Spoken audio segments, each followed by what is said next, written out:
having authorized, Lord, order me a lift. I'm just trying to be in your presence since you blessed me with this gift. All of my friends dead and gone, no time to right their wrongs. Heaven must have. How you guys doing? Welcome to the 414 Morning Podcast. So, I'm Armando. I'm Daryl. And I'm sorry, America, I gotta talk to you. I know normally I got jokes, but I need to talk to you. Mm-hmm. So, just a couple of things that piss me off. Fake support. Yeah. Right? I feel like if you will give me that fake pat on the back, that fake love, Mm-hmm. that fake congratulations, like you can kick that. Right. I don't even want it. I'd rather not have that.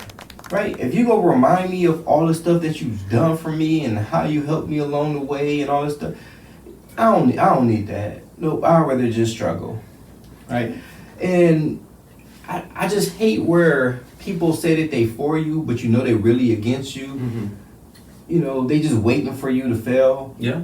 They watch you on your road to success or watch you start your dreams, and all they do is just nitpick about every single thing that's wrong, Mm-hmm. and that you should be doing right.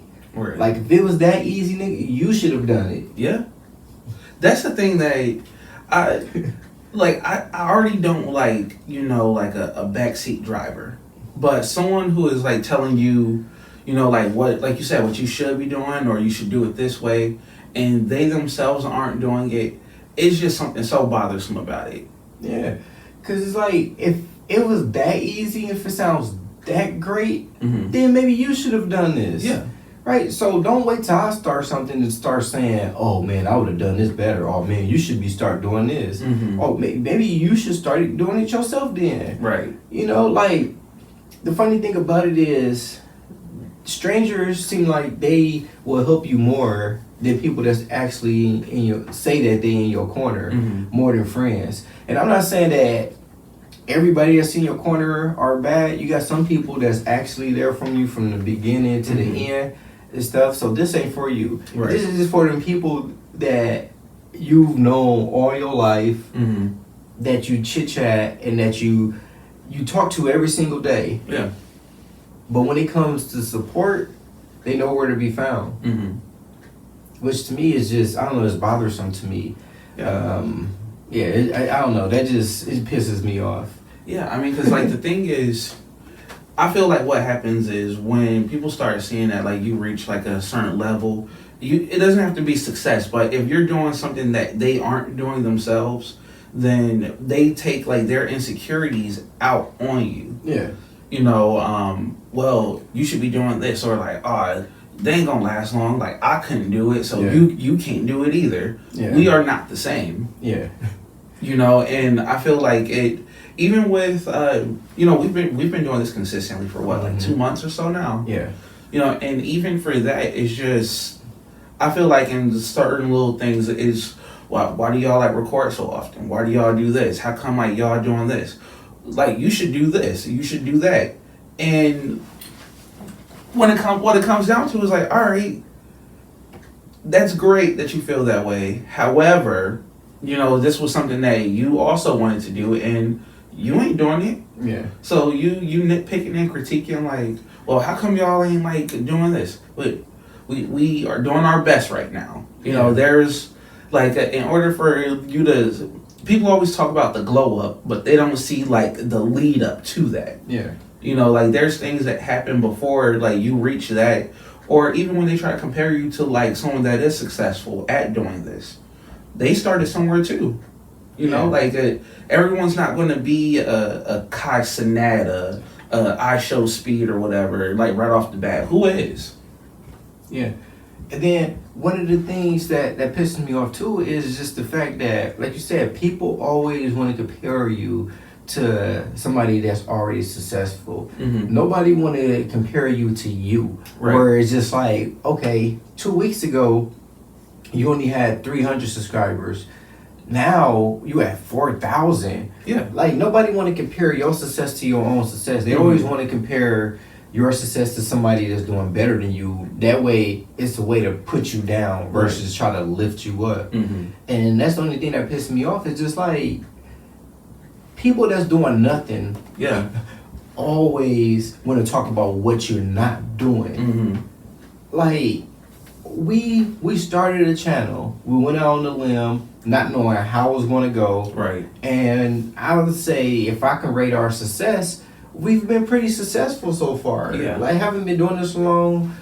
4,000 subscribers and counting and still growing. Like, so obviously people like our content. Yeah. But the worst part about it is talking to people that you know that can open doors for you, and they just listen to you all day long, talk about what you need and what you're trying to do. Yeah. And they don't even try to help you. Right? And then when you get to a level of success, they be like, "Oh man, why you ain't come to me and just ask me?" Well, you know I know people. Right. Like, nah, because you sit up here and listen to everything that I was trying to do, and all you did was just shake your head. Yeah. Or you were saying like, "Oh, that sounds great," and you like hoping that it doesn't pan out. Yeah, because one thing I'm gonna say, just being not just in America, but just being a Black American, one of the worst things is that nobody seem like they want to see one another grow Yeah. and lift up. They just want to just tear down. And that's the worst part about it. Like, when somebody get a level of success, then they still want to nitpick. They still want to find a way to tear that person down versus growing. They don't realize, look, once we start doing what we doing, we can make it for the average person to say, you know what? Let me create some content. Let me do such and such. Yeah. Right? We creating a platform and a blueprint for people to be able to do what they want to do. Yeah, and also I just like the fact that, you know, my oldest daughter, for example, this was something that she's been wanting to do for the longest time, but you know, it is all about consistency. It is all about, you know, just like you're gonna have like your critics and stuff, but just like not taking that criticism so harshly. And you know, like her seeing like us like, you know, grind this out and stuff, and being able to actually, you know, like see, you know, the subscribers increase and everything, it has like motivated her to do it. And that's the thing, it should incentivize people, it should motivate them instead of, man, they ain't gonna be at that too long. Like, why are you praying for something like that to happen when it should in turn be like, man, I've been wanting to do it, and now that they're doing it, I at least have an idea on how to do it. Yeah. Or I can ask like, what, you know, like what did it take for y'all to do this? Why do y'all like record like this? You know, just trying to figure out what stuff do y'all use to record? Like all those things, instead of, man, they gonna be at that too long. Or like even gauging, like I think for us, like I would gauge that we have been successful at this. Yes. You know, like we don't have 1 million subscribers or anything, but you know, for us to go from, you know, like 26 subscribers to 100 subscribers to 1,000 subscribers, you know, just within like weeks of each other, that I feel like that in itself is a success. Yeah, because it took time. Like, Yeah. the editing, the creating different social media platforms, sharing it to those platforms, getting it out to the friends, and just getting our content just out there and stuff. Like, that takes time. Coming up with these topics, talking about these topics, researching the topics, the backdrops, the like just so much. Yeah. And I mean, it went from something that like you would just regularly be watching basketball, and now it's become, you know, kind of a job. Yeah. You know, where like there are like days where it's like, man, this is not even fun, because, you know, like something that was fun, like even just having like these like conversations just randomly, now it's like, all right, so like gotta record it within this like window of time, gotta drop at this time and stuff.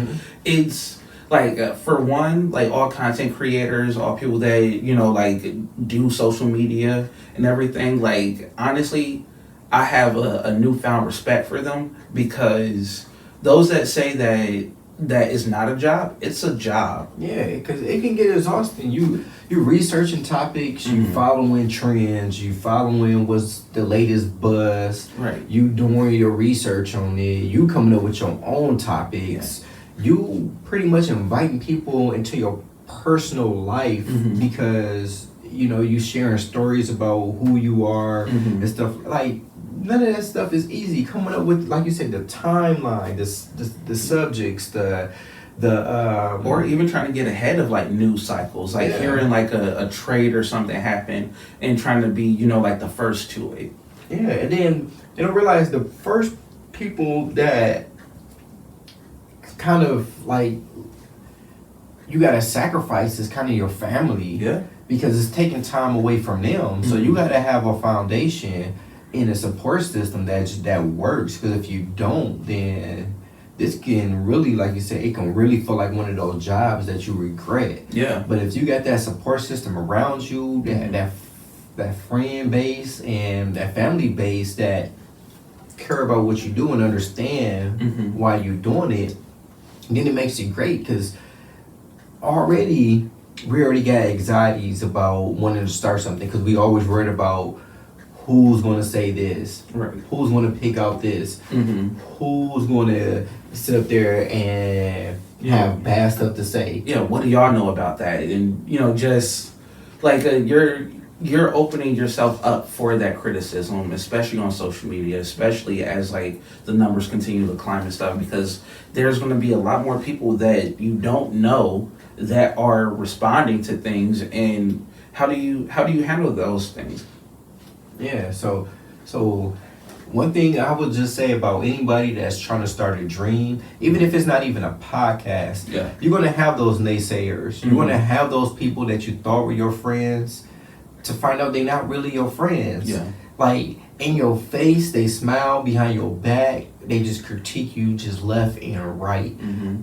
That family that you thought that really loves you, you'll see how much they really love you once you turn to them for help and once you try to start something. So my thing is, if you're starting a dream, a passion, a hobby, do it for you. Do it for you, and make sure it's something that makes you happy. Make sure it's something that you actually want to do. Don't go into it thinking like, I got to do this because everybody else doing it, because you will fail. So just do something that makes you happy. Create a dream that put a smile on your face that every day you want to look forward to doing. And figure out now who's for you and who's against you. And what we already know is where relationships is always hard letting people go, right? That's always one of the hardest things. But in the long run, it's going to benefit you. So if you got people in your corner right now that you need to let go in order to get to where you at, let them go. Right. Because they won't. What's that? The crabs in the barrel. They won't do nothing but just pull you down and constantly keep pulling you down. To one day, and my dad said this. He probably was high, but he made sense. He said, you don't want to be one of those people that 15, 20 years from now, you're just talking about what you could have done or what you used to do. You want to be at a table talking about what you're doing. Right. Because the worst thing about it is you be playing basketball, like, oh man, I used to be a killer, man, I could have done this, but you're not. Right. You in the same rec league I'm in. So he's like, never be one of those people that's having conversations about what you could have done and what you should have done. Yeah. Like, if you want to do something, then do it, and then have that conversation about how you tried. Right. Also, be intentional. If you're gonna like start something, it's fine that like there's gonna be failures along the way. Like you might have like a bad week. We had a few bad days this week. Yeah. But like things happen. Like learn to adapt and grow from it. But whatever it is that like you are planning on doing, be intentional about what you're doing, and just accept that there are going to be some hurdles. There's going to be stumbling blocks along the way. Maybe like it could be bad weather, it could be like you said, family, life, things happen. But as long as this is like what you're trying to do, and again, it doesn't have to be a podcast, it doesn't have to be like streaming or anything, but whatever it is that you're trying to do, things are going to get in the way at times, but it's how you handle and proceed with those things afterwards. Yeah, because we both know. So I don't even know how I can say this on air. Always stop you from doing what you want to do. Yeah. Like, and America, I want y'all to realize this is the difference between black people and Yes. It it's is. a difference. Uh-huh. So don't want you to see you do nothing good for yourself because don't want to do good for themselves. Yeah. I want to tell you the difference. Are the one that you lose money, they will list up on the money and drag it and help you find it at the same time. Mhm. Them and they watch you move in at night knowing that they about to break in the morning time. Mm. Them is them type of the ones that when they having a conversation with you and you say something smart and then they look at you like, why do you even know that? And they comfortable with not knowing stuff Mhm. and make fun of you because you know. Right. Them niggas the one that come up to your job knowing good well you can't do something and then they sit up there and be like, come on man, you We go, supposed to be helping each you other supposed to out. help- you go, that's how you go do it, brother. Right. Like, no, because then I will be sitting up there at the same place asking for help just like you are. Right. Them the type of them the difference between black people, Mhm. right? So always want to put you down and always want to see you down because they want to see you in the same exact spot that they in. Right. Or also just like they always wait for like the other shoe to drop. So yeah, like you have a rough week. Man, I thought y'all was supposed to be recording. Like, no, I gotta do this. Man, I knew y'all weren't gonna be like doing that too long. Like, hey, like, you know, people can afford to, you know, like rest and like take some time to, you know, just like breathe and relax. Yeah. You know, and also like that's the thing, because even with so like my wife, like she bakes and you know like she's even started like her like fitness journey and stuff, and I even hear you know like naysayers like you know like, oh, how come you ain't doing this? How come you know like the business is like slowing down? And it's just like, you know, when you're trying to do something, when you're trying to be an entrepreneur, you're trying to like, you know, be a self-starter, things get in the way. Like you will have those ups and downs. We were stuck at 2,000 subscribers for a while, where I was just like, damn, like we putting out stuff still. What's going on here? Things happen. It's like, man, maybe like y'all just like feeling yourselves too much. Like, but no, what we're trying to do is, all right, we got to figure out like why it became like stagnant. How do we get to that next level? You always got to be trying to think forward and you know push through like those moments. And a lot of people will just say, well, niggas, I'm saying people, but but you know they will like then look at it like, oh well, like of course, like man, who you thought you was gonna be? Like you thought you was gonna really do something with it? Like we are, and you still can, but you know things happen. Like there are ebbs and flows in those things, but someone is always quick to just you know be pessimistic about what's happening. You know, like they're try to downplay your achievements. And that's one thing that like a lot of people you can't hold on to. Someone will downplay like what you do to just make it seem like it's less than because they're not doing anything themselves. Yeah. And even like them saying like, bro, y'all ain't funny, y'all corny. Right. No, we're funny. Yeah. No, we're funny, but just try to downplay it a little bit. Right. Or like, you know, or maybe like, you know, like our humor is not for you. Yeah. Are you only 4,000? Bro, I could have easily did 10. What? Yeah. Right. If I'm saying, just moving on. All right. So, all right. This is something else. We don't even got to talk about this too long because just thinking about things that piss me off. So, Straw. No, not a straw. but another thing that just pissed me off was like, because at work, this lady came in here crying. And I don't want y'all to feel like I'm heartless, like I don't have a heart. But just tell me if I'm wrong. So when she got done crying, and I'm asking her what's wrong, and mind you, this lady is 60. And she was like, well, my father just passed away. And I'm like, I'm not heartless, but when I'm like, how old was she? Like, he just turned 102. Well, that sounds about right.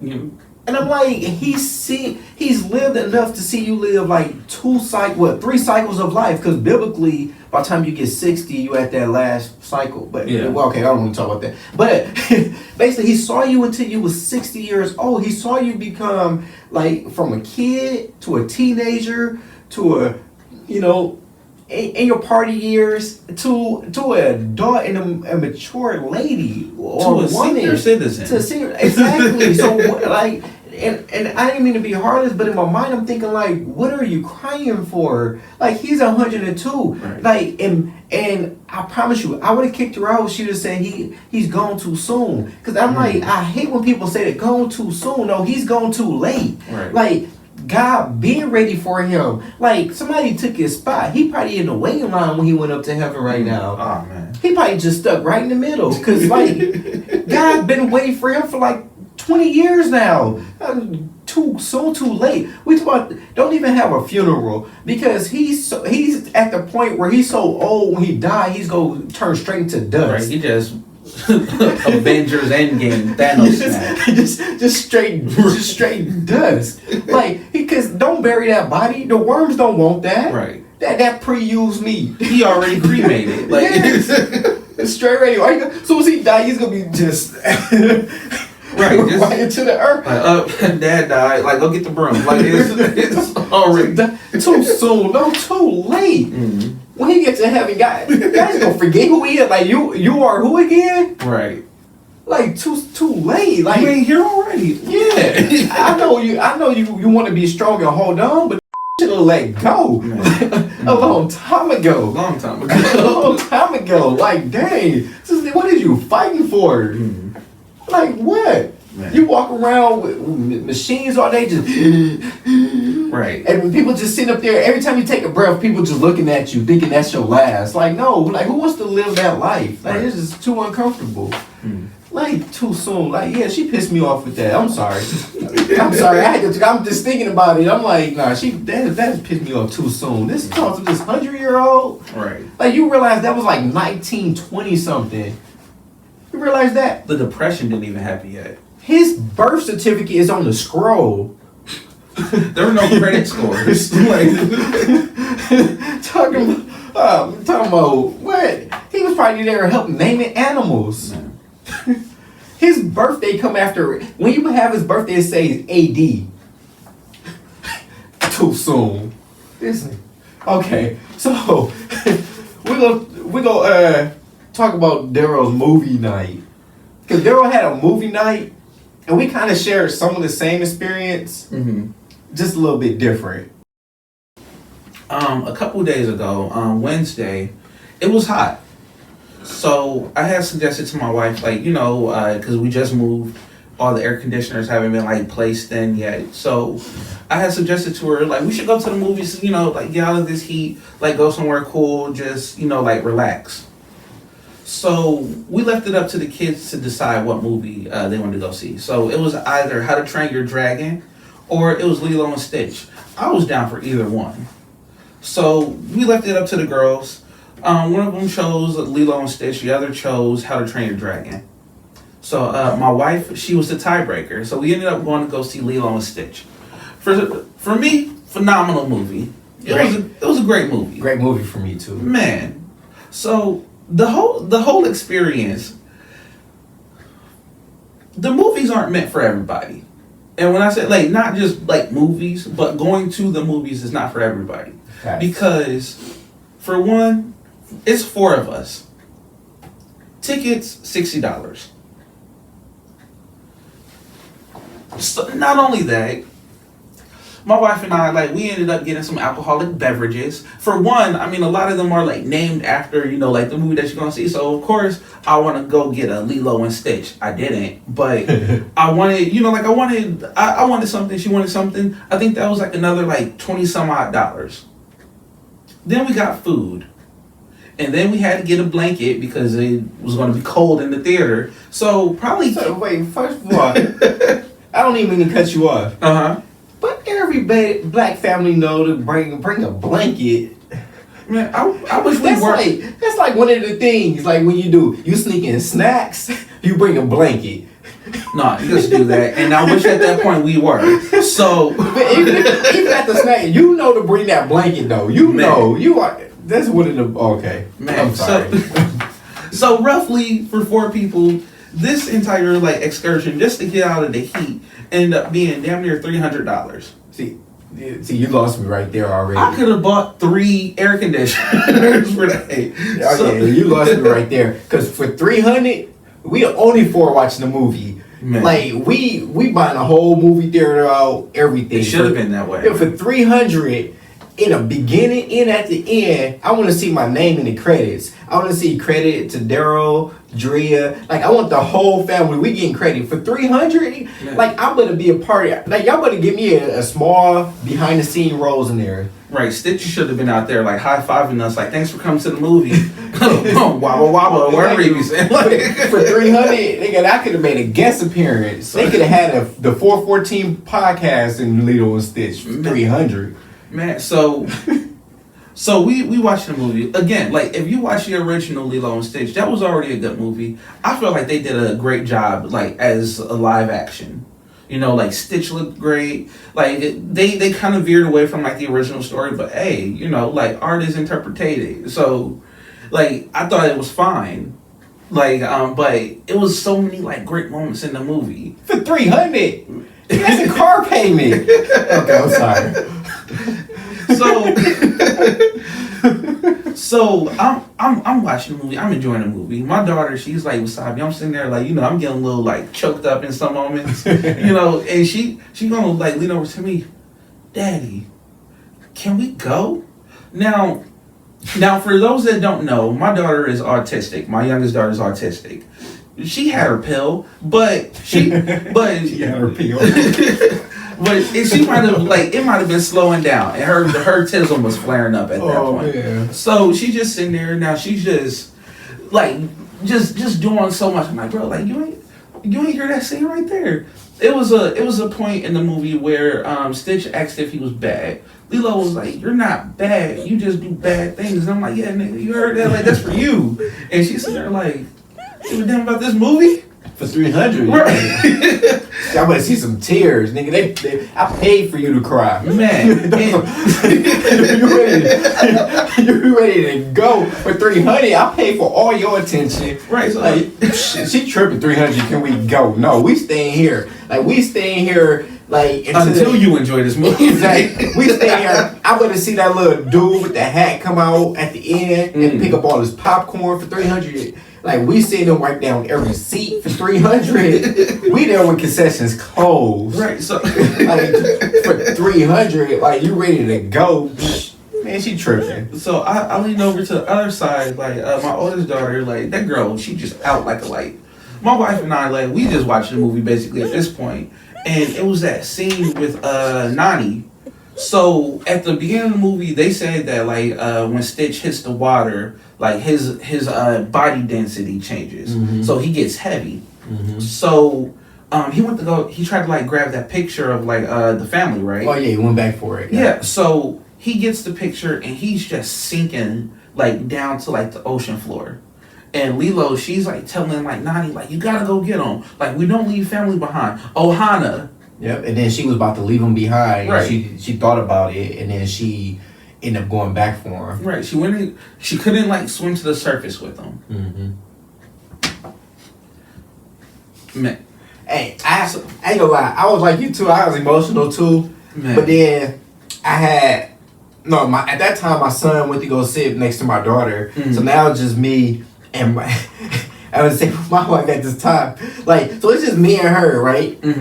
And I was like you. I was a little emotional. But I was like, I ain't gonna be no punk. Right. Like I ain't gonna be no punk. Man up. But I ain't gonna lie, that scene was super emotional and stuff like that. Yeah, it was super emotional. And I was just sitting up there like, no, I'm not choked up. Like, you know, how the popcorn, Right. you know, Yeah, get kernels stuck stuck in there. Like, and then we had some hot wings too. So I'm like, some sauce. Some of that sauce got my eye. So it's the sauce. Man, like I'm getting in my feelings right now. But so Nani, she decides to just run with Stitch on the ocean floor. She's just to get him out. She's just running it, and I'm sitting there like, hell yeah, yeah. I felt like Los Mandos in there, like, yeah, Ace, yeah, like it's just let's go, Good job, fool. right, like so.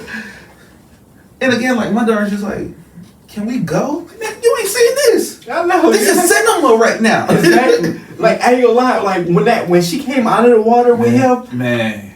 I wanted so bad to start that soul clap that you have in the movies just to like I did one clap, I ain't gonna lie. Like it happened, I was like and nobody did it and stuff. I was just like, nope, I get it. Wrong crowd. Right. Wrong crowd. Maybe people didn't see what I saw, but Right. that was crazy. Man, that movie, it was such a good movie, but at the same time, like that movie going experience was not great. No, but you talking about your daughter ready to go, Mhm. and you looking at her like you not bad, you just do bad things. Yeah. No, like my son throughout the whole thing, emotional parts, everything.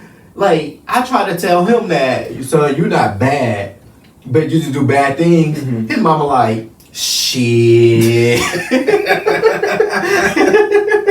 That was the longest shit I ever heard in my life. Like, damn. Because throughout the whole part, he just sitting there, no train, just imaginary train, just choo choo choo choo, just making train noises throughout the whole movie. You can't even hear what's going on and stuff like that. Like I'm trying to sit there, I'm trying to close it, cover his mouth, but I can't hold it too long because he might go to sleep, might pass out. So I'm gonna do that. Right. I'm gonna do that. But he just sit there the whole time, choo choo choo choo. I think I would have rather for them to say, you ready to go, than somebody just making train noises. Right. Just for no reason. Like, you know what island we on? There's no fucking train here. No train at all. Right. You can't get to the mainland. Hey. You know, to get to wherever you going, you need boats. No fucking trains. Man, but I it was a Lilo and Stitch. It was a good movie. I know, like a lot of critics, like they bashed this movie, but I thought it was great. No, it was great. It was so great Mhm. that we went when it was the thunderstorm. We went in a thunderstorm. It's like, mind you, when we went in, it was a different way. When we came out, it was a whole different place. Man. Like it was thundering. The rain was coming down super hard and super fast. Like, and this might be my gay moment, but I just got my hair done.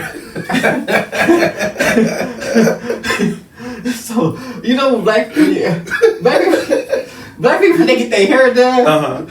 Ain't no water touches it, nothing. Right. Like, that was probably my pause moment, right? My girl, she had her hair done. My daughter just got her hair done. Right, I would have sent my 4-year-old, but obviously he probably would have got hit, and there's no way he could drive the car back. Right, and that train wasn't coming anytime So yeah, that's right. He probably went out there in the middle like choo choo choo choo choo choo choo. Like what was that wrestler? The Godfather when he was doing the whole train. Yeah, so me, I felt like Nani at the point. I felt like that, like.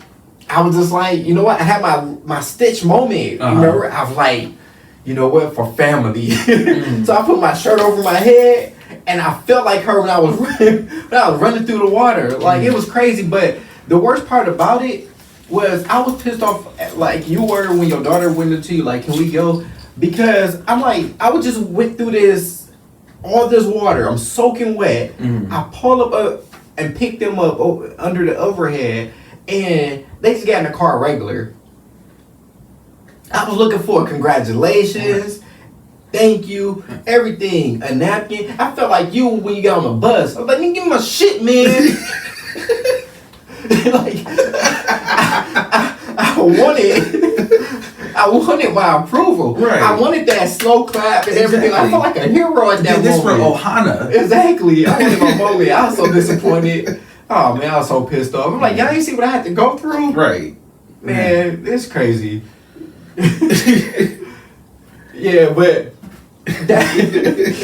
that's just our experience with the whole movie night Mhm. thing. So tune in for more of the 414 Morning Podcast.